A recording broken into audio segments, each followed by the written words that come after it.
अ, मेरे ऊपर इस आईपीएल गोलीकांड में जबकि केस एक ही है और चार चार केस हुए एक कांड में।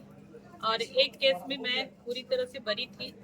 एक केस में मुझे 3 माह की सजा मिली, दूसरी केस में 2 साल की सजा, फिर एक में 5 साल की सजा।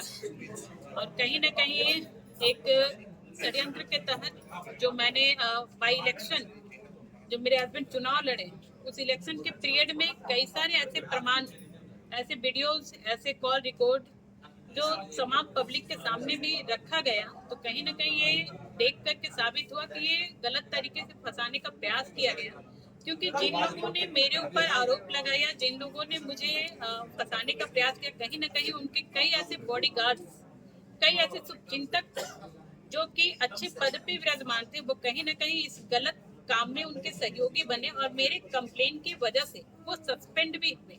आज कहीं ना कहीं जो एक माननीय है यहाँ के पूर्व, उनके बॉडीगार्ड भी आप सस्पेंड हुए मेरे इस केस की वजह से। जब हमारी तरफ से कंप्लेन दायर किया गया, उसके बावजूद भी निचली अदालत को प्रभावित करके मेरे ऊपर सजा साबित की गई।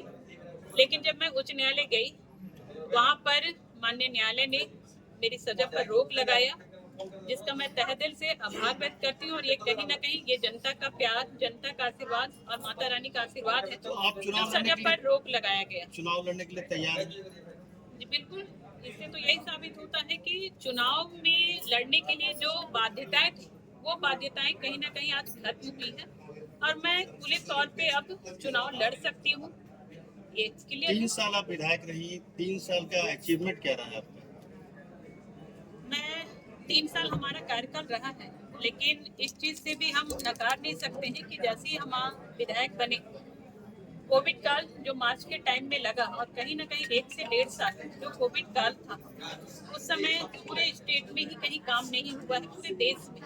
उसके बावजूद भी जो मेडिकल ट्रीटमेंट होना है, जो पब्लिक को सुविधाएं पहुंचानी है, या खाद्य सामग्री या प्रवासी मजदूरों को लाना, या फिर अन्य और भी कोई सुविधाएं देनी है, उसके लिए हमेशा से कार्यरत रही हूँ। और मैं अपनी जो क्षेत्र में विकास के काम है, अगर मैं गिनाना चाहूँ तो मैं उसे 1 साल के लिए ही गिना पाऊंगी, क्योंकि पूरी तरह से 1 साल मुझे मिला जो मैं अच्छी तरीके से क्षेत्र के लिए काम कर पाई। और आप देख सकते हैं कि क्षेत्र में मुझे नहीं लगता है कि विगत 15 वर्षों में जो काम हुआ होगा, जो मेरे बच्चे यहाँ पे रह करके किए होंगे, वो मैंने 1 साल में बखूबी किया है। लेकिन सारा काम हमारा पब्लिकली है, पब्लिक के लिए। ममता देवी को कांग्रेस के उम्मीदवार के तौर पर आंगन से लोग देख रहे हैं।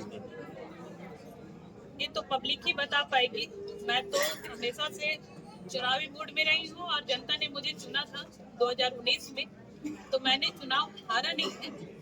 मैं तो आज भी अपने आप को विधायक ही मानती हूँ, क्योंकि मैं चुनाव हारी ही नहीं, मैंने चुनाव लड़ा ही नहीं। बाई इलेक्शन भी मैंने नहीं लड़ा, मेरे ऊपर तो केस किया गया और मेरी सजा की वजह से मेरी सदस्यता गई है। लेकिन आज भी मैं क्षेत्र में बनी हुई हूँ। जहाँ तक चुनाव लड़ने की बात है, तो उसको भी मैं क्लियर कर दूं, अगर पार्टी मौका देगी तो मैं चुनाव भी लड़ूंगी। पार्टी अगर